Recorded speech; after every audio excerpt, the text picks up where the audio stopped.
सबको जय मसीह की, प्रेज द लॉर्ड। हम अपनी आज की जूम मीटिंग को प्रारंभ करने जा रहे हैं। और आज हमारे वक्ता जो मैसेज देंगे पास्टर साहब हैं, पास्टर शिव कुमार जेम्स, जो कि सिवनी के पास्टर साहब हैं, रिटायर्ड पास्टर हैं और पहले भी हमारी मीटिंग में बोल चुके हैं। आप सबका स्वागत है। पास्टर संजय मसीह जुड़े, उनका स्वागत है। और आज हमारी को होस्ट हैं अर्चना, हमारी बेटी अर्चना तेलगोटे। और आज क्या हुआ कि वर्शिप के लिए आखिरी समय में हमने रिक्वेस्ट की आसमा सोना, बेटी, हमारी बेटी आसमा सोना से राजी हुई। आसमा सोना वर्शिप करेंगी और वचन को पढ़ने में अगुवाई करेंगी डॉली, जो कि धमतरी की प्रेयर योद्धा है, धमतरी में है। और इनका ग्रुप चलता है, प्रेयर ग्रुप, उसमें भाग लेती हैं, एक्टिव है। और पहली बार शायद अपनी मीटिंग में पार्टिसिपेट एज किसी आइटम में कर रही है। और मास्टर साहब आ गए क्या? नहीं आए तो हम शुरू कर सकते हैं। हम आप सबका स्वागत करते हैं और हम परमेश्वर से यही प्रार्थना करते हैं कि हमारा ये आज मिलना जूम मीटिंग पर हम सब के लिए आशीष का कारण बने। और मैं विशेष स्वागत करता हूँ आज हमारी दो लोग जो कि आखिरी समय में हमारा साथ देने के लिए इकट्ठे हुए। हमारी बेटी आसमा और दूसरा हमारी बेटी प्रेयर प्रेयर योद्धा हमारे यहाँ की शालिनी आशेर, क्योंकि पहले दूसरे नाम थे पर आखिर फिर उनका फ़ोन आया कि वो नहीं कर सकती हैं। तो हम स्वागत करते हैं। हमारी बेटी अर्चना से हम पूछते भी नहीं, वो हमेशा तैयार रहती है। परमेश्वर ने अद्भुत उसका बनाया है, अद्भुत उसका विश्वास है, अद्भुत उसमें एनर्जी है। तो उसका उसका विशेष हम धन्यवाद और तो हम स्वागत नहीं करते उसका पर हम हमारी अपनी है, इसलिए अ, हम शुरू कर सकते हैं। और मैं निवेदन करता हूँ अर्चना से कि छोटी प्रार्थना में अगुवाई करें, आगे का कार्यक्रम और हमारे को होस्ट टेक्निकल जो हैं वो हैं शाहुल मसीह। उनको हम धन्यवाद देते हैं, हमेशा हर स्थिति में वो सहायता करते हैं। जतीन और शाहुल मसीह, उनका भी स्वागत है। विशेष ध्यान रखेंगे बेटा। चलिए, अर्चना तेलगोटे छोटी थैंक यू प्रार्थना सर। अगुवाई करेंगी और आगे का संचालन करेंगी। Thank you sir. सभी को जय मसीह की। आज 31st एंड ऑफ द जुलाई। परमेश्वर का धन्यवाद हो कि परमेश्वर ने हमको इस 7 महीने में हर एक दिन हर एक पल 24/7 आवर्स हमें संभाल के रखा है और उत्तम आशीषें दी, उत्तम स्वास्थ्य दिया, अच्छी बारिश दी। आज हम बहुत अच्छे से पानी का एंजॉय, बारिश का एंजॉय कर रहे हैं कि परमेश्वर ने बहुत समय बाद, हम जब प्रार्थनाओं को बीच में रुक गई थी तो हम लगातार अपनी प्रार्थना योद्धा रूप लोग के रूप में हम प्रार्थना कर रहे थे, तो परमेश्वर का धन्यवाद है। आज की सुंदर शाम में मैं आप सबका को होस्ट होने के नाते स्टैंड स्ट्रॉन्ग में आपका स्वागत करती हूँ। आज हमारी फास्टिंग प्रेयर है और आज हम आराधना भी करेंगे और प्रार्थनाओं को भी रखेंगे, वचन भी सुनेंगे। परमेश्वर इन सब में हमारे साथ है क्योंकि उसका वायदा है, जहाँ 2 या 3 मेरे नाम से होते हैं मैं वहाँ स्वयं होता हूँ। आइए हम अपने सरों को झुकाएं, परमेश्वर के चरणों के पास रखें। चलें, जैसे मरियम यीशु मसीह के बहुत पैरों के नज़दीक बैठती थी, आज हम शाम को फिर से, जैसे आदम और हवा परमेश्वर से बात करने के लिए उनसे मिलने आते थे, आज हम भी परमेश्वर से मिलने चले। Thank you Lord Jesus. धन्यवाद देते स्वामी आज की सुंदर शाम के लिए कि आपने हमारे जीवनों में प्रभु जी एक नई शाम जोड़ी है। हम बड़े आनंदित हैं क्योंकि आप हमारे साथ हैं और आपका वायदा है, मैं तुम्हें कभी छोड़ूंगा ना त्यागूंगा। प्रभु जी, आज की शाम हम सब मिलकर प्रभु जी आपके साथ फिर से एक घड़ी संगति करना चाहते हैं। हम जानते हैं कि जितनी बार हम आपके पास आते हैं, आप हमें बड़ा प्यार करते हैं यीशु राजा। और खुदावन, हमसे प्रभु जी अपनी भेद भरी बातों को हम पर प्रकट करते हैं, अपनी महिमा हमसे लेते हैं। और प्रभु जी, हम जितनी बार आपके पास आते हैं, हम सेम नहीं रहते, हम चेंज होते जाते हैं, अंश अंश करके हम यीशु मसीह आपके रूप में बदलते जा रहे हैं। खुदावन, धन्यवाद देते हैं कि आपने हमारे बीच से बीमारों को चंगा किया है, हमें उत्तम आशीषें दी है, उत्तम द्वार हमारे लिए खोला है। खुदावन, हमें आनंद से भर दिया है, जय के उत्सव में लिए फिर प्रभु जी। धन्यवाद देते हैं। निश्चय आप हमारे चरवा हैं और हमें किसी भली वस्तु की घटी नहीं, आप हमारे जी में जी ले आते हैं और धर्म के मार्ग में अपने नाम के निमित्त हमारी अगुवाई करते हैं। स्वामी, आज शाम प्रभु जी बहन आसमा को, रेवरेंड जी को आपके हाथ में सौंपते, बहन डॉली को आपके हाथ में सौंपते हैं। और पिता परमेश्वर, प्रार्थना करते हैं हमारी सारे प्रार्थना योद्धाओं के लिए, बहन सुशील मणि दीदी के लिए भी प्रभु जी, जो कि आज प्रार्थनाओं को करेंगे, उन सबको, और जितने लोग जुड़ते हैं प्रभु जी आपके हाथ में सौंपते। खुदावन अपनी महिमा ले राजा। खुदावन हमारा यहाँ पर जुड़ना पिता परमेश्वर बहुतों के लिए आशीष और छुटकारे का कारण बने। खुदावन बहुतों को आग से झपट कर आपके राज्य में जमा करने के लिए प्रभु जी एक नया अभिषेक देना। खुदावन अपनी सामर्थ से भर देना राजा। धन्यवाद देते आपने प्रार्थना को सुना है। विश्वास के साथ प्रार्थना उद्धारकर्ता यीशु नासरी के नाम से मांगती हूँ, आमीन। आइए हम आराधना में चलेंगे और हमारी प्रिय बहन आसमा सोना जी आज हमारे फिर से वर्शिप में लीड कर रही हैं। और परमेश्वर का वचन कहता है, पौलुस भी लिखता है कि समय आसमय तैयार रहो। और धन्यवाद देते हैं सिस्टर को कि बहुत ही अच्छी तरीके से हमें परमेश्वर के वर्शिप करने में हमारी सहायता करती हैं और परमेश्वर के लिए एक ऐसे सिंहासन को तैयार करती हैं जो उनके मन के अनुसार है। जैसे वो दाऊद से भी कहते हैं कि मेरे मन के अनुसार मुझे एक व्यक्ति मिल गया। हम स्वागत करते हैं आसमा दीदी का। दीदी आप आएँ और लीड करें। Thank you so much. और आज प्रभु की महिमा के लिए मैं गीत गाऊंगी। इसके बोल हैं, ईश्वर को धन्य कहते हैं। बहुत ही बचपन में मैंने ये गीत सीखा था, बहुत बचपन में, लाइक मैं शायद क्लास 1 क्लास 2 में थी। और इस गीत के साथ सबसे पहले बड़ी जो अच्छी याद मेरी है वो ये कि एक जूनियर कंपटीशन हुआ था जहां मैंने इस गीत को गाया और प्रथम पुरस्कार जीता पहली बार। तो बहुत ही मेरे दिल के करीब भी है ये गीत और बहुत अच्छा मुझे लगता है। अक्सर मैं इसको गाती हूँ और आज मैं परमेश्वर की महिमा को, जैसे धन्यवाद का भी समय है क्योंकि एक पूरा महीना हमने प्रभु के अनुग्रह से बिताया है। ईश्वर को धन्य कहते हैं जिसने बनाया हमको, उसको प्रणाम करते जिसने बचाया हमको। ईश्वर को धन्य कहते जिसने बनाया हमको, ईश्वर को धन्य कहते जिसने बनाया हमको, उसको प्रणाम करते जिसने बचाया हमको। उन सारी आशीषों को जो दी उसी ने हमको, उन सारी आशीषों को जो दी उसी ने हमको। तुम ही बताओ कैसे हम भूल जाए उनको, तुम ही बताओ कैसे हम भूल जाए उनको। ईश्वर को धन्य कहते जिसने बनाया हमको।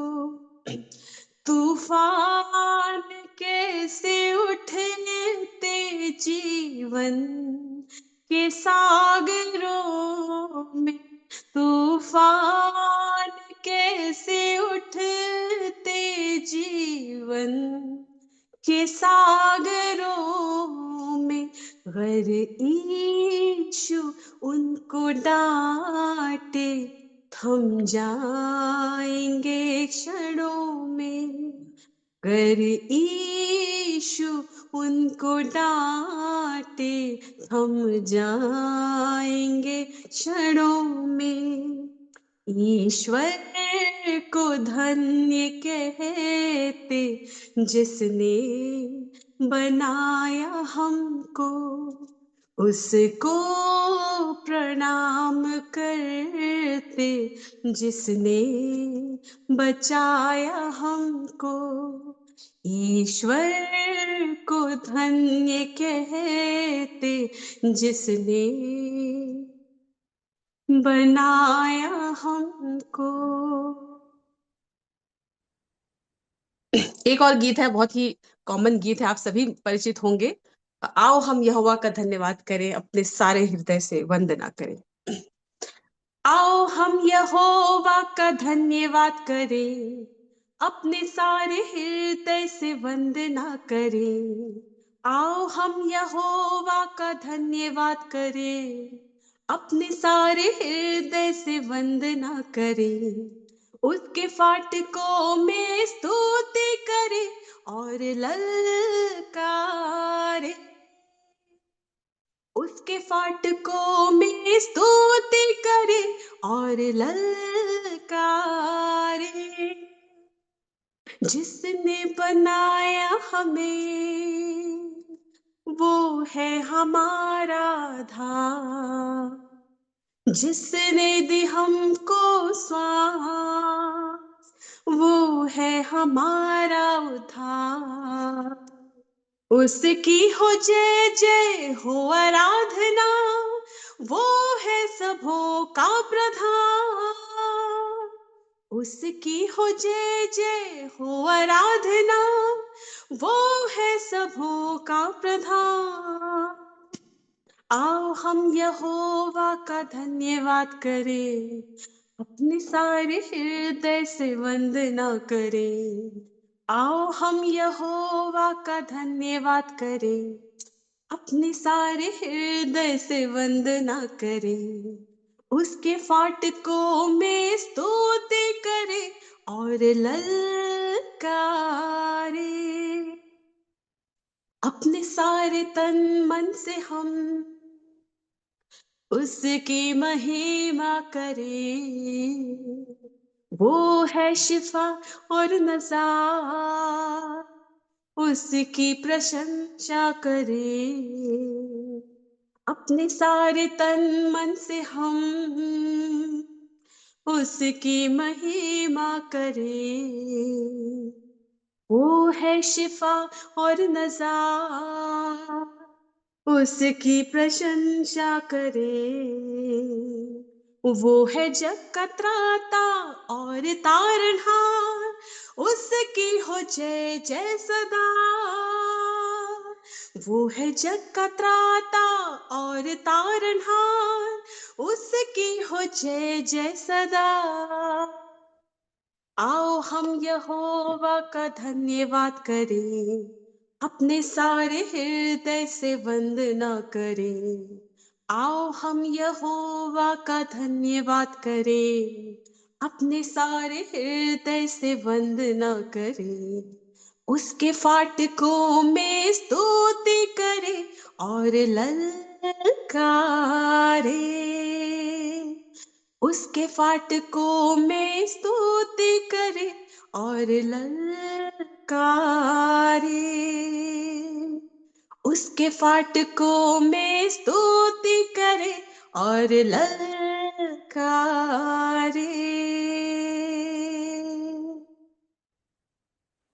थैंक यू सिस्टर, बहुत ही अच्छी आराधना। परमेश्वर आपसे कहता है यूहन्ना की तीसरी पत्री उसके पहले अध्याय में, हे प्रिय, जैसे तू आत्मिक उन्नति कर रहा है वैसे तू सब बातों में उन्नति कर और भला चंगा रहे। परमेश्वर इस वचन के द्वारा आपको आशीषित करे। आइए हम बाइबल अध्ययन में जाएंगे। आज के लिए जो पाठ हम पढ़ेंगे, जिसके ऊपर हम मनन भी करेंगे, वो हमें मिलेगा मत्ती 18 उसकी पहली आयत से लेकर 6वीं आयत तक। और सिस्टर डॉली विशाल जो हैं धमतरी से, वो आज हमारे बीच में इनको पढ़ने में सहायता कर रही हैं। दीदी एक सिस्टर जो है एक प्रार्थना योद्धा के रूप में है, जैसे कि सर ने हमें बताया। हम उनका स्वागत करते हैं और निरंतर आपकी सेवाएं हमारे ग्रुप में मिलती रहे, और उसके बाद आप प्रार्थना भी कीजिएगा वचन के लिए। स्वागत है सिस्टर डॉली विशाल जी का। Thank you sister. आज के वचन मनन के लिए मैं पढ़ लूंगी मत्ती 18 1 से 6 तक वक्ता भाई की इच्छा के अनुसार, जिसमें से इस प्रकार लिखा हुआ है। उसी घड़ी चेले यीशु के पास आकर पूछने लगे कि स्वर्ग के राज्य में बड़ा कौन है।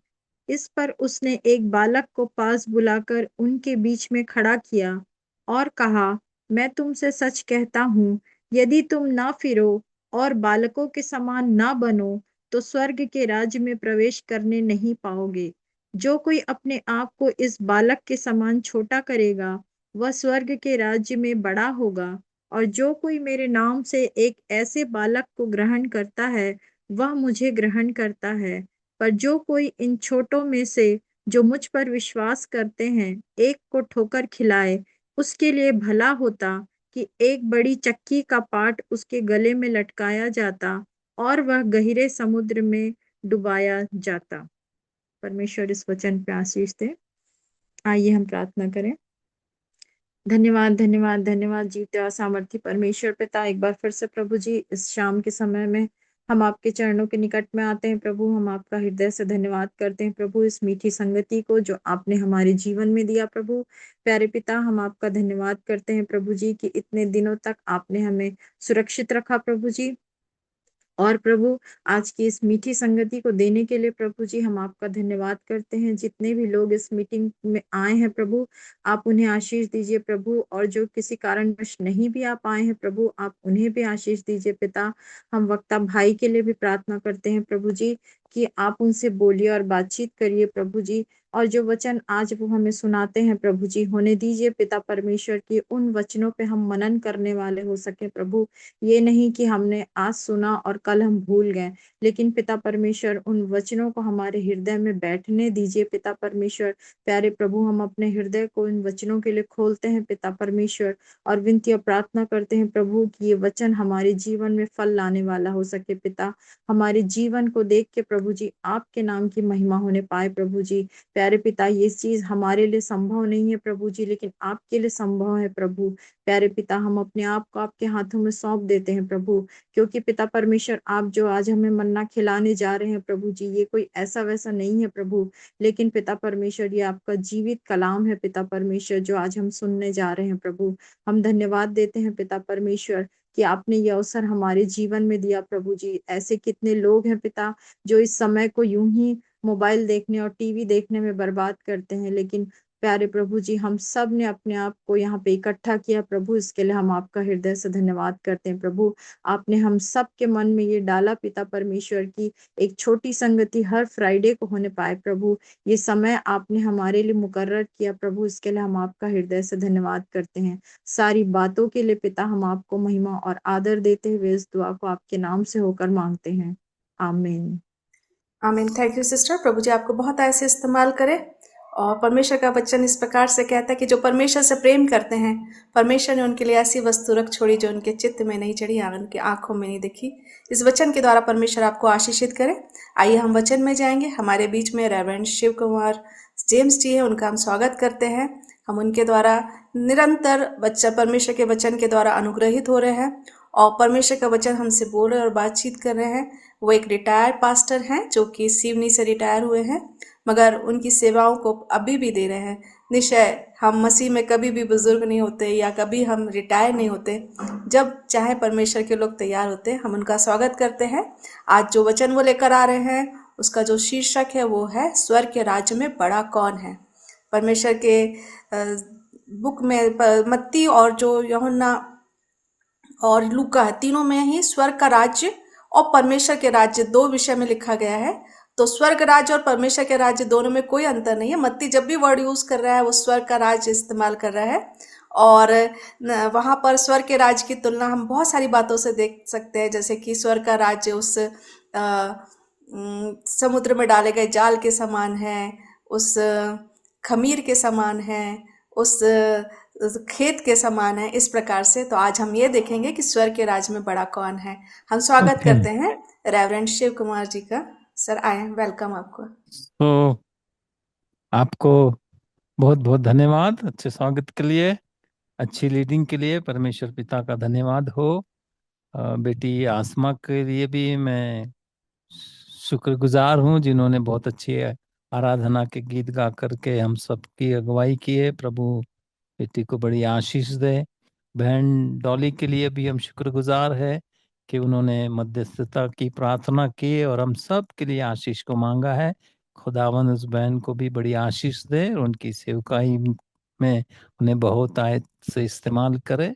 हम सब मिलकर के आज की शाम खुदा के कलाम पर थोड़ा सा विचार करना चाहते हैं।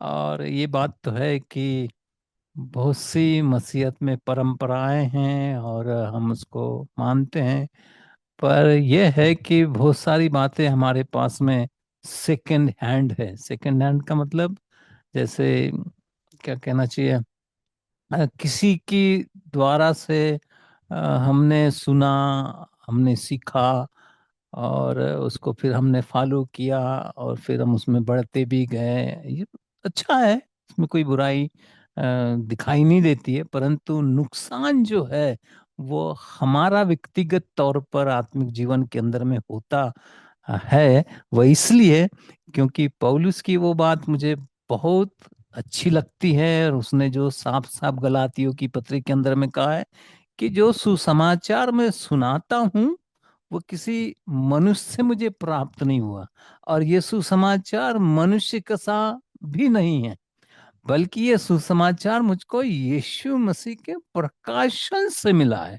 सो वो इतना ज्ञानी था और मूसा की व्यवस्था का जानकार था, बहुत सारी धार्मिकता की विधि विधान में वो परफेक्ट था, और फिर भी वो अपने जीवन के अंदर में इस स्थान के ऊपर में आता है जहां पर यीशु मसीह के सुसमाचार की जो महत्ता है, यीशु मसीह ने जो मानव जाति के लिए किया है, यीशु मसीह जो महिमान्वित हुआ है, यीशु मसीह जो मृत्यु में से जी उठा है, और उसकी जो वास्तविकता हमारे जीवन के अंदर में आती है, वह प्रकाशन से ही मेरे अजीजों हमको मिलती है।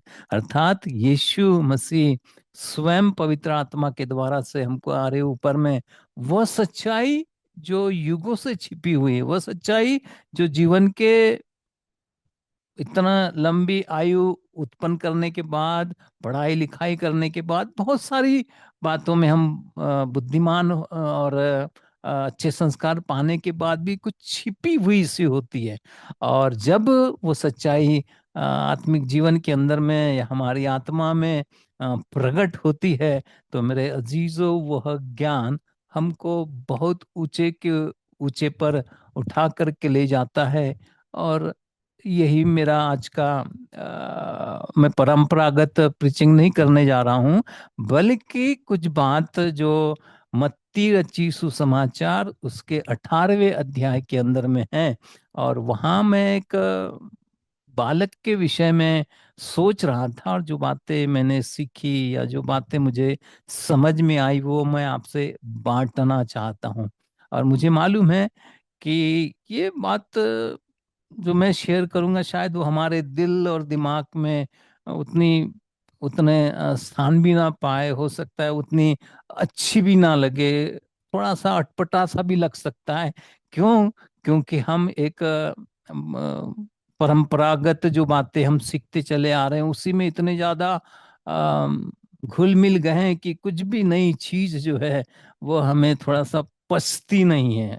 और मैं आज की शाम खुदा का शुक्र अदा करता हूँ कि मैं इसी बात के ऊपर में फोकस करना चाहता हूँ। सो समय को बर्बाद ना करते हुए हम जल्दी से पिछला जो मेरा संदेश था, संदेश तो नहीं बोलूंगा, परंतु परमेश्वर की ओर से जो मैसेज मुझे जो मिला था, मैंने आपके साथ शेयर किया था कि किस तरह से यीशु मसीह अपने आप को दीन करता है, और वो अपने जीवन के द्वारा जो दीनता प्रकट होती है वो उसकी जीवन स्टाइल है या जीवन को वो जीता है। और आज की शाम में फिर से दीनता के ऊपर में ही बात करना चाहता हूं, और मैं आपका ध्यान मत्ती रची सुसमाचार उसका 18वां अध्याय और जो पद 1 से 6 तक है वहां पर लाना चाहता हूं।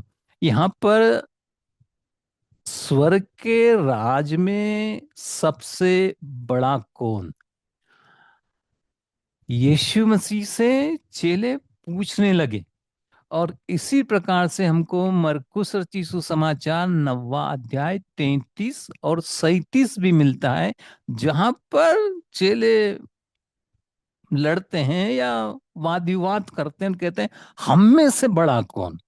और ये जो प्रश्न है मेरे अजीजों, आज की दुनिया में बहुत बड़ा प्रश्न है। सब लोग जो है इस बड़ेपन के लिए लड़ते हैं या कोशिश करते हैं, और कई प्रकार की प्रतियोगिताएं भी आयोजित होती है, और बड़ा बनने के लिए हमारा सारा फोकस जो है बना रहता है। परंतु बाइबल में बड़ा जो कॉन्सेप्ट है बड़ा होने का, वह दुनियाई शिक्षा से बिल्कुल अपोजिट है।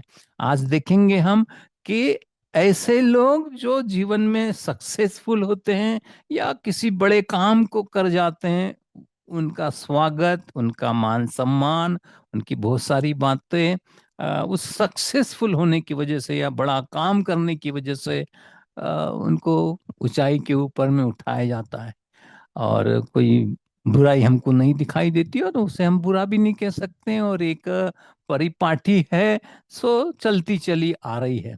परंतु स्वर्ग के राज में बड़ा और अपने दैनिक जीवन के अंदर में बड़ापन होना, या मैं बड़ा हूं, उसको प्रभु यीशु मसीह ने जिस तरह से अपने चेलों को बताया, उस पर अगर अगर हम ध्यान देते हैं तो हमको ये सब बातें जो है अ, महत्वहीन सी लगती है। और मैं जल्दी से आना चाहता हूँ सब्जेक्ट के ऊपर में। जब चेलों ने पूछा तो यहाँ लिखा है, तब उसने एक बच्चे को अपने पास बुलाया और बीच में खड़ा करके कहा, मैं तुमसे सच कहता हूं कि जब तक तुम न फिरो और बच्चों के समान ना बनो, तुम स्वर्ग के राज में कभी प्रवेश न करने पाओगे। जब तक तुम ना फिरो, क्या समझते हैं हम फिरना? यीशु मसीह और यीशु मसीह के पहले यूहन्ना बपतिस्मा देने वाले ने प्रचार, मन फिराओ क्योंकि स्वर्ग का राज निकट आया है। तो आखिर ये मन फिराना है क्या? और हम बहुत कम इस पर ध्यान दे पाते हैं। ये सीधी सी बात ये है कि हम नागपुर के लिए जा रहे हैं, और जब पता चलता है कि ये रास्ता जो है नागपुर की ओर नहीं जा रहा है, ये कहीं और जा रहा है, तो उस व्यक्ति के बताए अनुसार हम वापस फिर जाते हैं।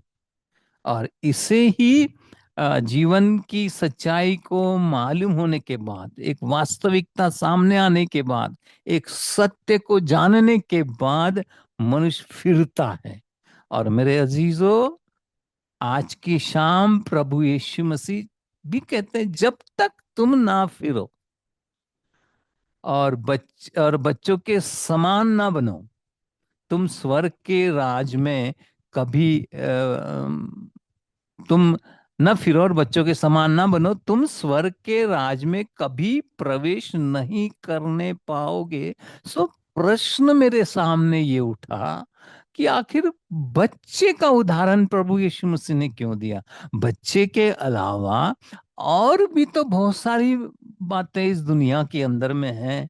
किसी और चीज के द्वारा से प्रभु यीशु मसीह समझा सकते थे, परंतु उन्होंने कुछ न कुछ सोच करके या बच्चे में कुछ न कुछ सच्चाई देखने की वजह से, जो भी कारण रहा हो, उसने बच्चे का उदाहरण दिया। और आखिर हमें भी आज की शाम सोचने के लिए मजबूर होते हैं कि ऐसा क्या है जो बच्चों में है, और जब तक हम बच्चों के समान नहीं बनेंगे, चाहे हमारी उम्र का पड़ाव कुछ भी क्यों ना हो, पर हमें बच्चा तो बनना पड़ेगा यदि स्वर्ग के राज में प्रवेश करना है, या दूसरे शब्दों में, यदि वाकई में प्रभु यीशु मसीह के द्वारा से जो कार्य किए गए हैं और परमेश्वर ने जो आशीष हमारे लिए ठहराई है, हम जो इब्राहिम की संतान कहलाते हैं, उस आशीष को यदि भरपूरी के साथ इस दुनिया के अंदर में जीना चाहते हैं, तो हमको बच्चे बनना पड़ेगा। सो हम गौर करें कि बच्चे में क्या है। मैं जब सोच रहा था तो मैंने पाया कि ही always depends for everything on his parents. एक बच्चा जो है वो हर बात के लिए अपने माता पिता के ऊपर निर्भर करता है। सो यदि मैं प्रभु यीशु मसीह का विश्वासी हूं, यदि मैं यीशु मसीह और परमेश्वर पर विश्वास करता हूं, तो मेरी एक लाइफ होगी, एक लाइफ जीने की स्टाइल होगी, और या एक लाइफ जीने का तरीका होगा। और वो तरीका ये है ये होगा कि मैं हर बात के लिए परमेश्वर पर निर्भर रहूंगा। और कई बार मेरे अजीजों, मसीहत में हम सुनते हैं, प्रचार भी करते हैं, मैं उसके लिए कुछ भी नहीं बोलना चाहता हूं, परंतु यीशु मसीह ने जो किया है, या यीशु मसीह ने हमको जो ठहराया है, उसने जो हमको बनाया है, उस पर उतना फोकस ना देने के स्थान पर हमारा अक्सर फोकस होता है कि हमें कुछ बनना है, हमें कुछ प्रभु के लिए करना, हमें कुछ करना है। और इस तरह से हम अपने प्रयासों में या अच्छे बनने में अधिक परिश्रम करते हैं, और ऐसा कुछ कर जाते हैं जिससे कि हमारा मान सम्मान और हमारा बड़प्पन लोगों में नजर आए, और हमारी बहुत प्रशंसा हो। कोई बुराई नहीं है, ये होना चाहिए। पर जब आत्मिक जीवन की जीने की बात आती है, तो मेरे अजीजों, हम दुनियाई लोगों से, दुनियाई शिक्षा से जस्ट उल्टे हैं। हमारा अपना इस संसार के अंदर में कुछ नहीं है, बल्कि जैसा बच्चा अपने माता और पिता के ऊपर निर्भर होता है हर एक आवश्यकता के लिए, इवन वो उसको सामने का भविष्य क्या है वो ये भी नहीं समझता, क्या है भविष्य, क्या पढ़ूंगा मैं, कुछ ज्ञान नहीं है, परंतु डिपेंडेंसी जो है वो उसके पेरेंट्स के ऊपर में होती है। और आज की शाम में यही कहना चाहता हूँ, हम जिस किसी भी पड़ाव के ऊपर हो, हमारा जीवन जो है डिपेंडेंट हो। डिपेंडेंट का मेरा मतलब है अ, अगर अच्छी नींद लेना चाहते हैं, या खुशी के साथ में जीवन को व्यतीत करना चाहते हैं, या चिंता से मुक्त होना चाहते हैं, तो मेरा छोटी सी उम्र के अंदर में ये अनुभव रहा है, जितना ज्यादा परमेश्वर पर डिपेंडेंट रहेंगे, उतने ही हम सुखी और अच्छी नींद को पाने वाले होंगे। हालांकि परमेश्वर अपने लोगों को वो यूं ही नींद प्रदान करता है, और कई बातें हम आज्ञा के रूप में मानते हैं और मानना चाहिए, वो सब ठीक है। परंतु एक बात जो मैंने अक्सर देखी है वो ये है कि यीशु मसीह ने कहा किसी भी बात की चिंता मत करो, यह भी एक आज्ञा है। परंतु हम इस आज्ञा को उस रूप में लेते नहीं हैं, या हम जीते नहीं हैं, या हम उसको इतनी सीरियसली नहीं लेते हैं। परंतु हर बात में क्या करे, चिंता तो करना पड़ता है ना भाई, बिना चिंता के कैसे होगा। और हम बिना चिंता किए रह नहीं सकते हैं। परंतु यदि आपका और मेरे जीवन का तरीका या जीवन की स्टाइल खुदा के ऊपर एक बच्चे के समान, जैसे वो अपने माता पिता पर निर्भर करता है, हम यदि जीना सीख जाए, या परमेश्वर हमको ऐसे स्थान के ऊपर में ले आए, तो मेरे अजीजों, इससे अच्छा सुखी जीवन ये कमाई के ऊपर में, धन दौलत के ऊपर में निर्भर नहीं करता है। हालांकि आप मेरी बात से सहमत नहीं होंगे, पैसा बहुत जरूरी है, मुझे भी पैसे की जरूरत है, और पैसे का मैं बहुत रिस्पेक्ट करता हूँ, बहुत आदर करता हूँ, क्योंकि वो हमारे जीवन की आवश्यकता है या है। परंतु उसके ऊपर में ही पूरी तौर से निर्भर होकर के कि मेरा बुढ़ापा पैसा रहेगा तो अच्छा कटेगा, ये उसको सोर्स मान लेना मुझे उचित प्रतीत नहीं होता। यदि हम वाकई में प्रभु यीशु मसीह के फॉलोअर्स है, तो हम अपने जीवन में उस पर डिपेंडेंट रहेंगे। दूसरी बात, he believes and trust his parents for present and future provision. बच्चा अपने माता और पिता के ऊपर ट्रस्ट करता है, वो अपने भविष्य के संबंध में जो भी सोचता है, वह पेरेंट को अपने सामने रखते हुए ये समझता, ये तो है मेरे साथ, मेरे माँ और बाप है, मुझे फिक्र नहीं है। और ऐसा ही कुछ परमेश्वर भी उन लोगों के साथ करता है जो परमेश्वर पर निर्भर रहते हैं। कई बार परमेश्वर की सामर्थ्य को मेरे अजीजों हम देख नहीं पाते या अनुभव नहीं कर पाते हैं, क्योंकि हम अपनी ताकत से बहुत कुछ करना चाहते हैं, आगे बढ़ना चाहते हैं। लेकिन जब थक जाते हैं, जब कोई कोई चारा नजर नहीं आता है, जब निर्बलता हमारे पास पहुंचती है, तब हम निराशा के दौर से जब गुजरते हैं, तब परमेश्वर की सामर्थ जो है वाकई में काम करती है। और इसीलिए पौलुस अपने जीवन के अंदर में घमंड करता है। यदि मैं घमंड करूंगा तो मैं अपनी निर्बलताओं के ऊपर मैं घमंड करूंगा, क्योंकि जब कभी जहां कहीं मैं निर्बल होता हूं, मसीह की सामर्थ्य जो है मुझ पर छाया करती है, या मसीह की सामर्थ्य मुझको आगे बढ़ाती है। और मसीह जीवन का क्या बोलूं मैं, सबसे अच्छी बात यही है कि हम अपनी निर्बलताओं के ऊपर में घमंड करें। और अपनी मैं तो कई बार अपने बीमारी के लिए भी, यदि मैं निर्बल हूं, बीमार हूं, प्रभु तेरा धन्यवाद हो, इस बीमारी के लिए भी धन्यवाद, इस दर्द के लिए भी धन्यवाद हो। क्यों? क्योंकि हम जानते हैं कि उसने जो आश्चर्य काम हमारे जीवन के अंदर में भूतकाल में किए हैं और हमने देखे हैं, और हम ये विश्वास करते हैं कि वो आज भी हमारे लिए आश्चर्य कर्मों को कर चुका है। और इसीलिए चूंकि उसने ये मेरे लिए मेरे भविष्य को बना चुका है, मेरे अंतिम पड़ाव जो है उसको उसने बना दिया है, तो मैं धन्यवाद से भरा हुआ रहूंगा और उसको मैं धन्यवाद दूंगा।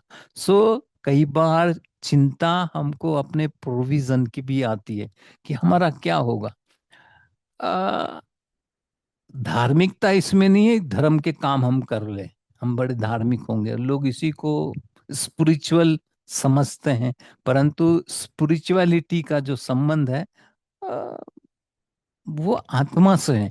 आप आत्मिक है, इसलिए नहीं कि आत्मिक बातें कर रहे हैं, प्रार्थना कर रहे हैं, उपवास कर रहे हैं। आप बहुत आत्मिक आप इसलिए हैं क्योंकि परमेश्वर का आत्मा आप में और मुझ में वास करता है।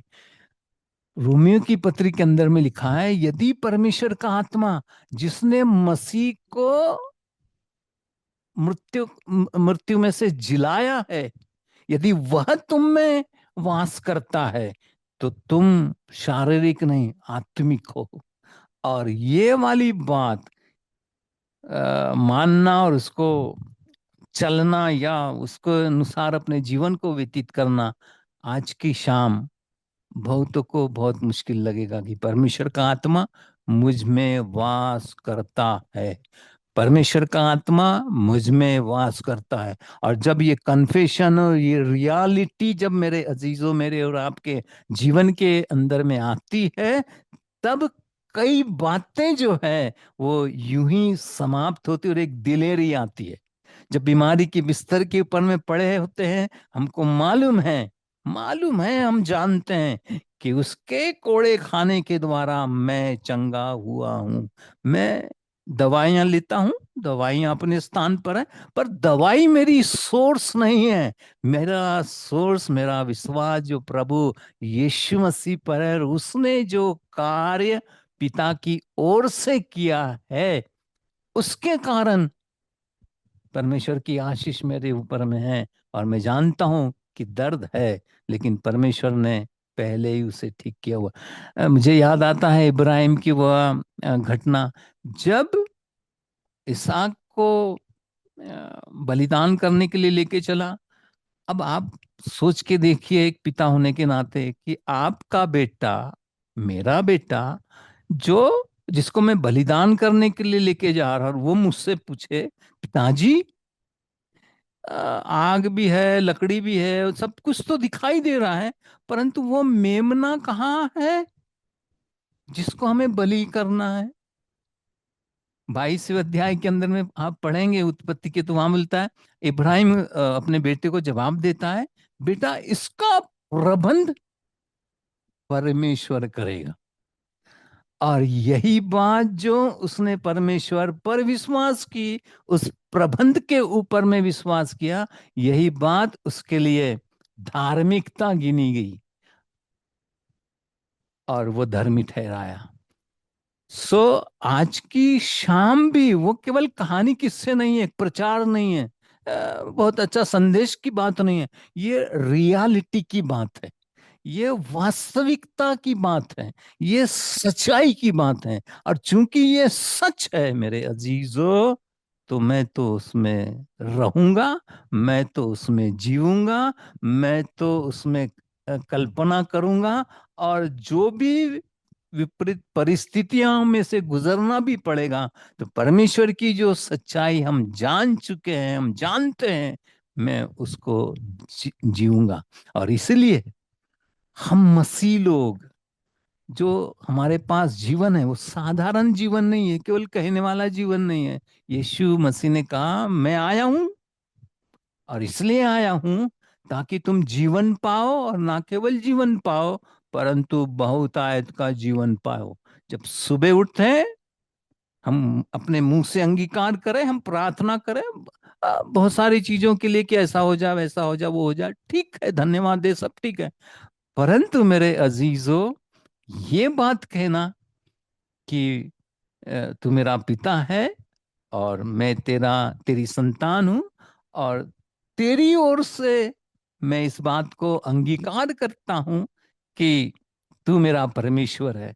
और मेरे अजीजों, जो सच्चाई हम जानते हैं, हम पढ़ते हैं, उसको जैसा लिखा हुआ है, अब वो मेरे दिमाग में बैठती है नहीं बैठती है, कौन उसका कैसा विश्लेषण कर रहा है, कैसा विश्लेषण नहीं कर रहा है, परंतु ये कहना कि जो लिखा है वो मेरे लिए लिखा हुआ है, और बहुतायत का जीवन मेरे पास है। सुबह उठ करके सबसे पहले कहे, खुदा तेरा शुक्र हो, नींद खुली है। परंतु इस नींद खुलने के साथ मैं ये भी जानता हूं कि बहुतायत का जीवन मेरे पास है, मैं उसको जीऊंगा। आज की सुबह शाम तक मैं उस जीवन को जीऊंगा। और आप देखेंगे कि धीरे धीरे जो जो बातें आप वचन के अनुसार अंगीकार कर रहे हैं, आप वैसे ही बनते जा रहे हैं, आपको कोशिश करने की जरूरत भी नहीं पड़ेगी, और आप बने। क्योंकि आपके और मेरे विचारों से हम बढ़कर हो नहीं सकते। जो मेरे विचार होंगे वही मेरा व्यक्तित्व होगा, और वही व्यक्तित्व में बढ़ता जाएगा। सो आपके विचार, मेरे विचार, मेरे संबंध में, मेरे व्यक्तिगत विचार, मेरे मेरे संबंध में, मेरे पास क्या है, मैं क्या सोचता हूं अपने संबंध में। और इसलिए प्रभु यीशु मसीह ने इस बच्चे को गोद में लेकर के उनको समझाया, जब तक तुम ना फिरो, जब तक तुम विचार ना, अपना अपना माइंड सेटअप चेंज ना करो और इस बच्चे के समान ना बनो, तुम प्रवेश नहीं कर पाओगे। तीसरी बात जो बच्चा करता है वह यह है, he doesn't have his own that makes him humble. देखिए, दीन बनो, जब तक तुम दीन ना बनो। अच्छे शब्द नेताजी आते हैं, हाथ जोड़ते हैं, बहुत अच्छी बात करते हैं, वो दीनता नहीं है मेरे अजीजों। दीनता इसमें है कि जब आपको और मुझको रियलाइज होता है कि मेरा अपना कुछ भी नहीं है। मैं इस दुनिया के अंदर में यदि बड़ा कुछ पजेस भी करता हूं, कुछ यदि लोगों को दिखता है, और मुझे भी यदि दिखता है, संसारिक दृष्टिकोण से मैं बात कर रहा हूं, तो वो मेरे लिए क्या बोलना चाहिए, सम्मान का कारण नहीं है। और वो मुझे कभी भी दीनता में नहीं लाएगा, बल्कि घमंड उत्पन्न करेगा। दीनता उसी विचारों में आएगी, उसी व्यक्तित्व में आएगी जिसमें ये रियलाइजेशन हुआ हो कि मैं अपना नहीं हूं। इसलिए प्रभु पौलुस ने कलीसिया को लिखते हुए कहा, तुम लहू से खरीदे गए हो, और ना केवल खरीदे गए हो, उसने कहा तुम अपने नहीं हो, तुम अपने नहीं हो। और यही रियलाइजेशन यदि वाकई में प्रभु की आत्मा जो हम में वास करती है हम में से प्रत्येक को दे, तो मेरे अजीजों हमारा व्यक्तित्व रोज बरोज बदलता जाएगा। और हम एक दिन ऐसे स्थान के ऊपर में आएंगे, प्रभु यीशु मसीह यदि वापस नहीं आया, आने में देरी हुई, तो हम भी उसी के स्वभाव में अंश अंश करते बदलते चले जाएंगे और हम बदले हुए लोग दिखाई देंगे। सो humbleness comes by dependency and realization that nothing he has his own. आप और मैं, चाहे अच्छा लगता हो या नहीं लगता हो, परंतु हम्बलनेस जो है अच्छे मीठे शब्द बोलने में नहीं है। हम्बलनेस जो है मेरे अजीजों हाथ जोड़ के दूसरों के सामने बताने में कि मैं बहुत हम्बल हूं, इसमें नहीं है। परंतु सच्ची हम्बलनेस या दीनता जिसको प्रभु हमसे अपेक्षा करता है या हमसे चाहता है, वो इस बात से आती है जब हम परमेश्वर पर डिपेंड होना सीखते हैं, या परमेश्वर ऐसे सिचुएशन को हमारे जीवन के अंदर में क्रिएट करता है, वो हमको बनाता है। एक पद कलुसियों की पत्री पढ़ देता, मुझे याद आ रही है। कलुसियों की पत्री उसका पहला अध्याय और उसकी 12 और 13 पद को हम जल्दी से पढ़ के हम समाप्त करेंगे। देखिए यहाँ पे लिखा है 12 पद में, और पिता का धन्यवाद आनंद से करते जाओ जिसने हमें इस योग्य बनाया है। हम नहीं बने हैं, हमने तुम बनो, ऐसा करो वैसा करो, परंतु उसने हमको लिखा हुआ है हमें इस योग्य बनाया है कि ज्योति में पवित्र लोगों के साथ उत्तराधिकारी में सहभागी हो। किसने बनाया है? परमेश्वर ने बनाया है। यीशु मसीह की मध्यस्थता के कारण मैं और आप बनाए गए हैं। सो उसने बनाया, सो मैं बन गया। फिर 13वें पद को आप पढ़ेंगे, इसमें लिखा है उसने तो हमें अंधकार के साम्राज्य से छुड़ाकर अपने प्रिय पुत्र के राज्य में प्रवेश कराया। किसने किया? किसने कराया प्रवेश? मेरे अजीजों, परमेश्वर ने अपनी योजना के अनुसार हमारा प्रवेश कराया है और हम परमेश्वर के राज में है, हम है। और वो इसलिए हम बड़ी क्या बोलना चाहिए, बड़े निश्चितता के साथ कहते हैं, क्योंकि किसी ने मेरा प्रवेश कराया है, किसी ने मुझको उस प्रवेश के लायक बनाया है, और उसके बनाए जाने के कारण मैं और आप परमेश्वर के राज में प्रवेश करते हैं।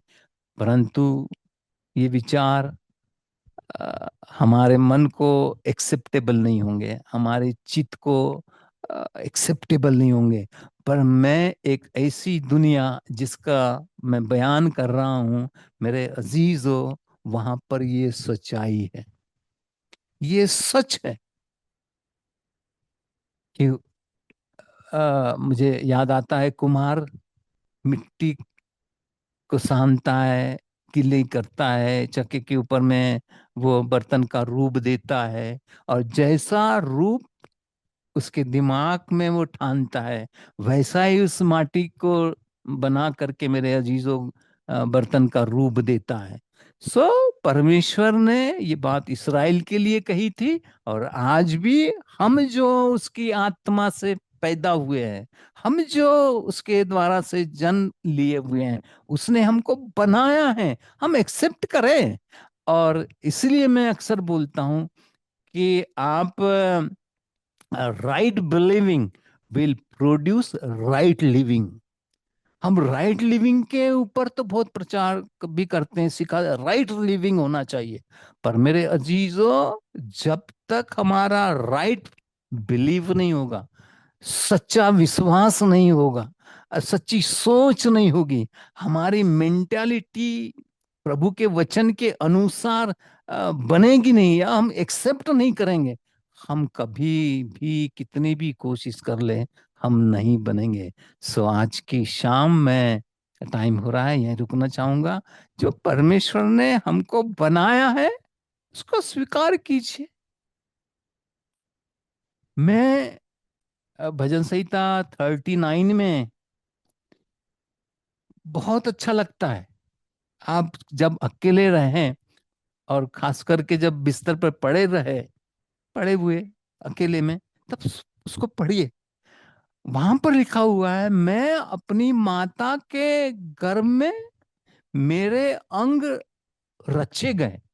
आ, उसका सेंस ये है कि मैं अपनी माता के गर्भ में तेरे द्वारा से रचा गया हूं, और मेरा अपन एक एक अंग जो है बनाया गया।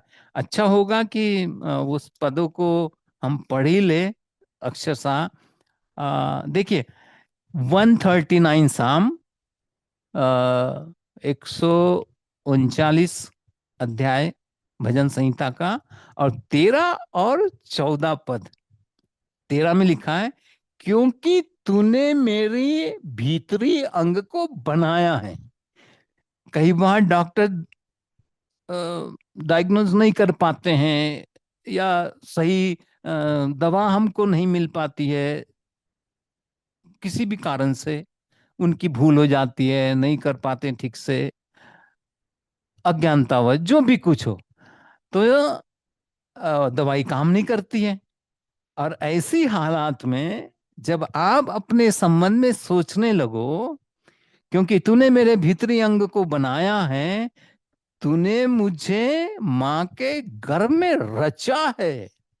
मेरे अजीजों, जब मैं बीमारी के बिस्तर के ऊपर में पड़ा, खुदा का शुक्र अदा करता हूं इस भजन संहिता के शब्द जो किसी जमाने में पढ़े होंगे, किसी जमाने में मतलब पढ़ के पता नहीं कितने दिन हो गए होंगे, भूल भी गया, परंतु उस समय याद आए कि मेरे अंगों को तो परमेश्वर ने रचा है, माता के गर्भ में उसने रचा है, और मेरा संपूर्ण जीवन जो है, संपूर्ण अस्तित्व जो है, ये डॉक्टर्स जो भी डायग्नोस जांच करे और रिपोर्ट लाए, ये करे वो करे, वो सब ठीक है, मैं विरोध नहीं करता हूं, परंतु उससे बढ़ कर के प्रभु, मेरा ऑपरेशन और मेरा जो कुछ भी है वो तू करेगा, क्योंकि अंग को डॉक्टर से ज्यादा अच्छा तू जानता है, क्योंकि तूने उसको रचा है। यदि कोई मोटरसाइकिल या कोई यंत्र जिस व्यक्ति ने बनाया है वो ज्यादा अच्छा जानेगा, आपकी कार की जो मैन्युफैक्चरिंग होगी, वो कार का मैकेनिक बहुत अच्छे से जानेगा, जिसने कार को डिजाइन किया है उसको मालूम है। इसी तरह से ये सच्चाई है, ये पवित्र शास्त्र की सत्यता है कि परमेश्वर ने मुझको बनाया है।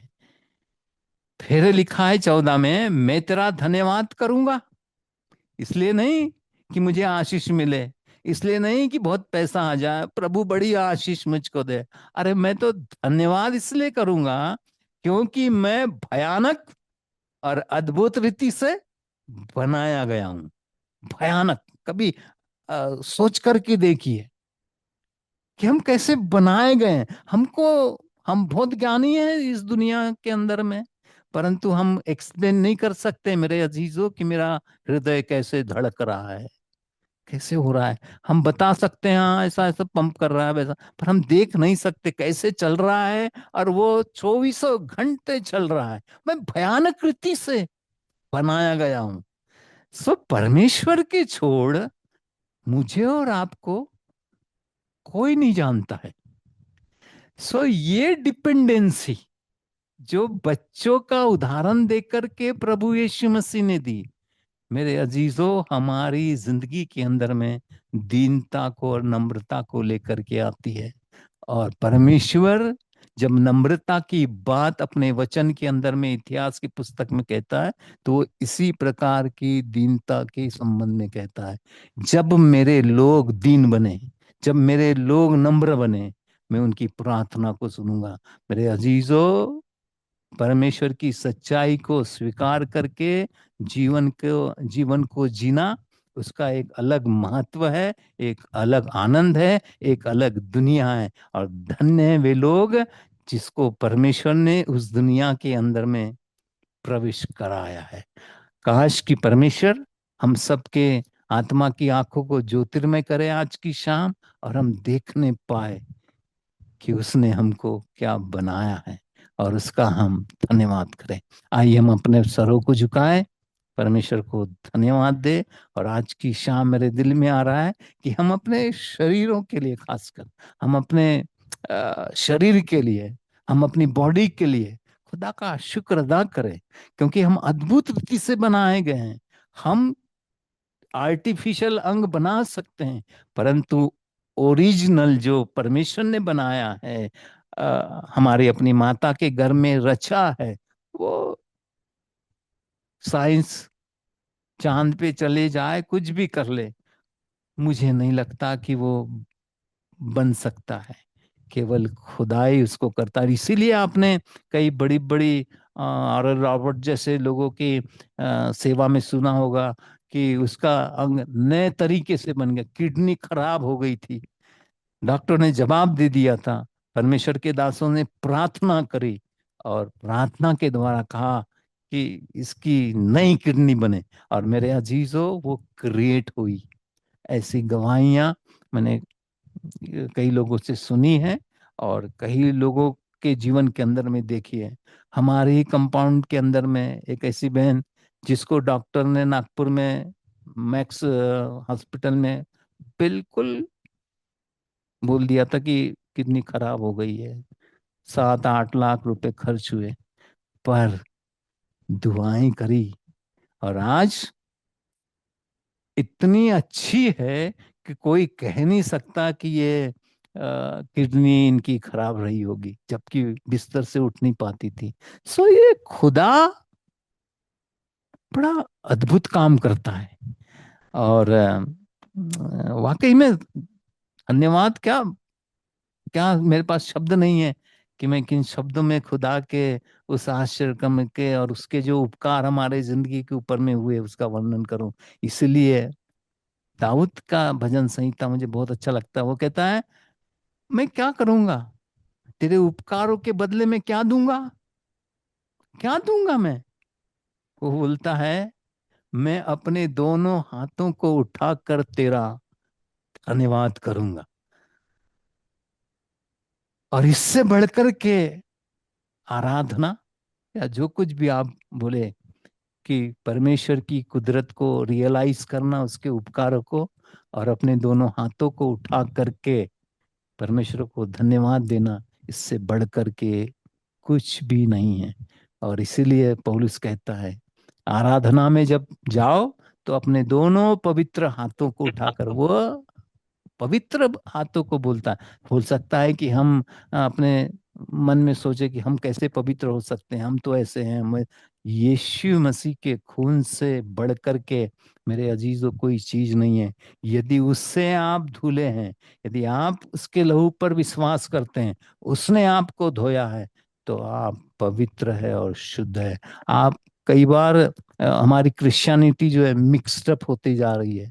मिक्सअप का मतलब कामों के ऊपर आधारित आशीष, और लोग बांध करके रख रहे हैं काम। पुराने नियम के अंदर में अगर आप पढ़ेंगे तो हर एक प्रतिज्ञा शर्त के साथ है, पर नए नियम के अंदर में पूरी की पूरी प्रतिज्ञा प्रभु यीशु मसीह ने जो किया है उसके ऊपर आधारित है।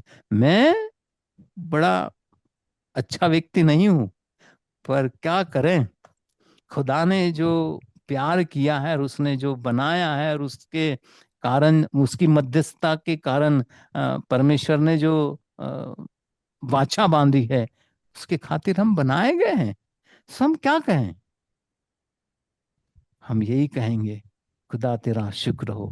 सो आइए हम दुआ करें और अपने शरीरों के लिए आज की शाम दिल से धन्यवाद दें, दिल से धन्यवाद दें।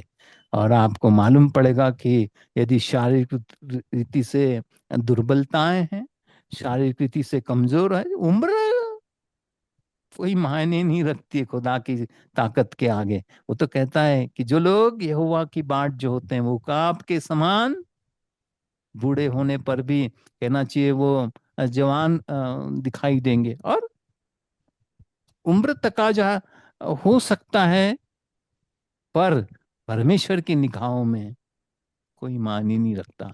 सो जवान बने रहिए, हंस फुस रहिए। परमेश्वर ने एक लंबी जिंदगी आपको दी है, उसके लिए परमेश्वर को पहले से ही एडवांस में धन्यवाद दीजिए। और आज की शाम अपना संपूर्ण शरीर और बलिदान करके उसको हम चढ़ाएं और बोले कि प्रभु तेरा धन्यवाद हो, और ये शरीर जिसमें मैं रहता हूं ये भी तेरा दिया हुआ और बनाया हुआ है, इसलिए मैं आपको धन्यवाद देता हूँ। आइए हम दुआ करें। परमेश्वर पिता, हम तेरे शुक्रगुजार हैं। हम अपने प्रभु यीशु मसीह के लिए शुक्रगुजार है। यदि वो न आता, अपने प्रेम को हमारे ऊपर में जाहिर नहीं करता, तो प्रभु हम जानते हैं आज की शाम हम भी संसार में जो लोग बिना विश्वास के जी रहे हैं, बिना यीशु मसीह के जी रहे हैं, हम भी खुदा उनके समान बर्बाद हो जाते और कोई आशा हमको ना होती। पर आज की शाम हमारे दिल धन्यवाद से भरे हैं, क्योंकि यीशु मसीह ने हमारे लिए वह कार्य किया जो हम नहीं कर सकते थे। हम धन्यवाद देते हैं उस प्यार के लिए जिसमें प्रभु तूने जैसे हम थे वैसे ही तूने हमको स्वीकार किया। और प्रभु आप ही के वचन के अंदर में लिखा हुआ है, जब हम पापी ही थे तब मसीह हमारे लिए मारा गया, गाड़ा गया और तीसरे दिन मुर्दों में से जी उठा। प्रभु तेरी महिमा वो हमारी महिमा है। और तू यदि महिमान्वित हुआ है तो खुदावंत केवल तू नहीं, परंतु तूने अपने साथ अपने परिवार के लोगों को, अपने विश्वास करने वाले लोगों को भी महिमान्वित किया है। और हम उसी महिमा में प्रभु जी अपने जीवन को जिएंगे और बहुतायत के साथ जिएंगे, और बहुत तरह को प्रभु जी तेरी सच्चाई का बयान हम करेंगे, ताकि वो तेरी ओर फिर करके इस जीवन की भागीदार होने वाले हो सकें। मैं प्रार्थना करता हूँ प्रभु उन तमाम तेरे प्रिय लोगों के लिए जिनको तूने अपने लिए बनाया, ठहराया और खुदा ने इस दुनिया के अंदर में रखा।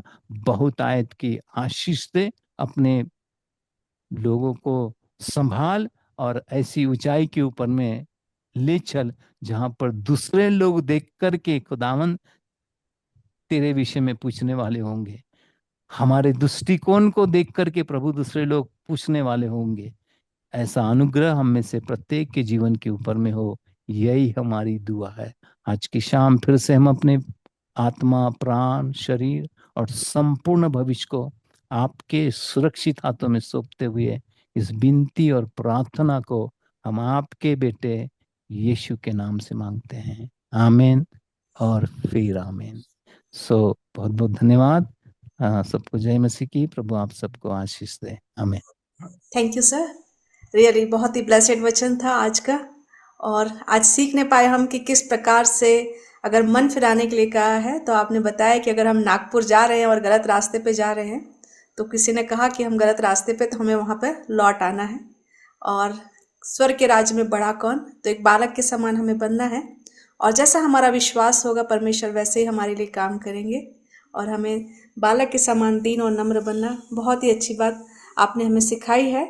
और अय्यूब भी अपने वचन 12:12 में इस प्रकार से लिखता है कि जो वृद्ध हैं उनमें बुद्धि पाई जाती है, और जो दीर्घायु होते हैं उनमें समझ पाई जाती है।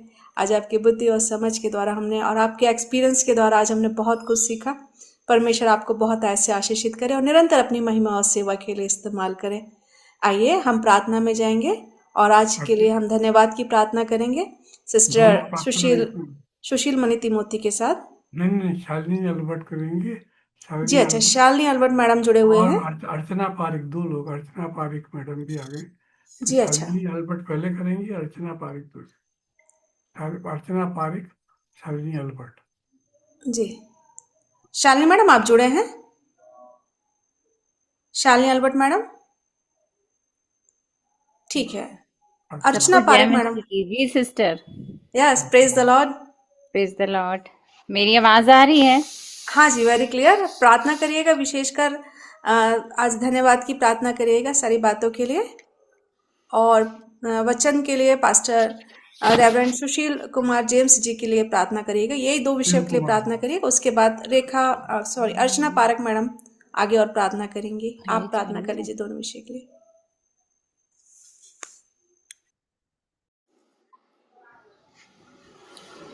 आइए हम सब प्रार्थना में अपने सरों को झुकाएं।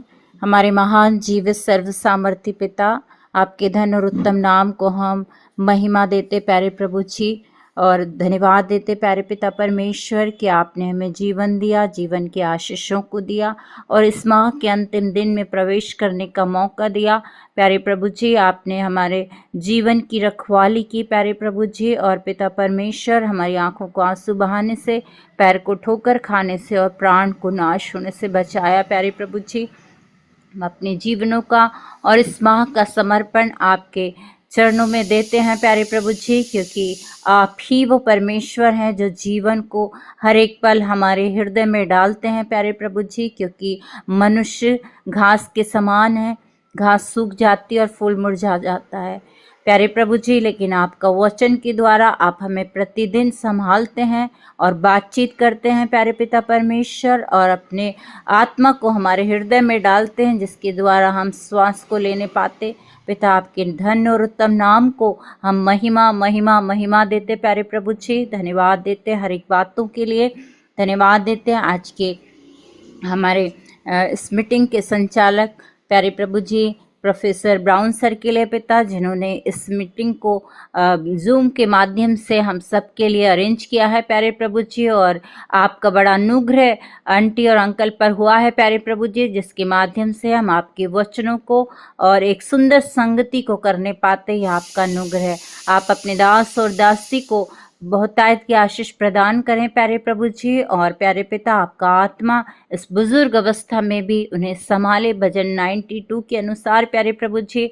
आप प्यारे प्रभु जी उनकी रखवाली करें और अपना अनुग्रह प्रदान करें। हम धन्यवाद देते प्यारे प्रभु जी सिस्टर रचना के लिए, जो सुंदर लीडिंग के द्वारा आज की मीटिंग का संचालन कर रही हैं।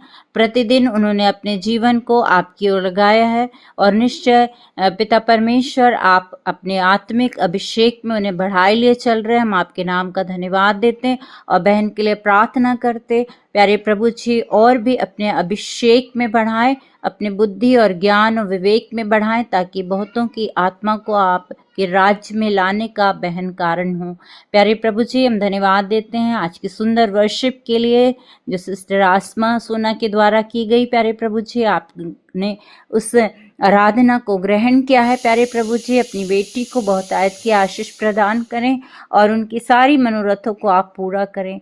हम धन्यवाद देते हैं सिस्टर डॉली के लिए प्यारे प्रभु जी, सुंदर बाइबल रीडिंग के द्वारा और प्रार्थना के द्वारा प्यारे प्रभु जी उन्होंने हमारे मन को प्यारे प्रभु जी आपकी ओर लाया। प्यारे पिता, प्रभु में किया गया परिश्रम व्यर्थ नहीं है। बहन की सेवाओं को और उनके परिवार को आप ब्लेस्ड करें। हम धन्यवाद देते हैं आज के सुंदर वचन के लिए जो आपके दास एसके जेम्स सर के द्वारा दिया गया है प्यारे प्रभु जी। निश्चय प्यारे प्रभु जी, आपके राज्य के लिए पिता परमेश्वर हमें बालक के समान वो मन दीजिएगा प्यारे प्रभु जी, कि हम आपके राज्य में प्रवेश करने के योग्य बनने पाए प्यारे प्रभु जी।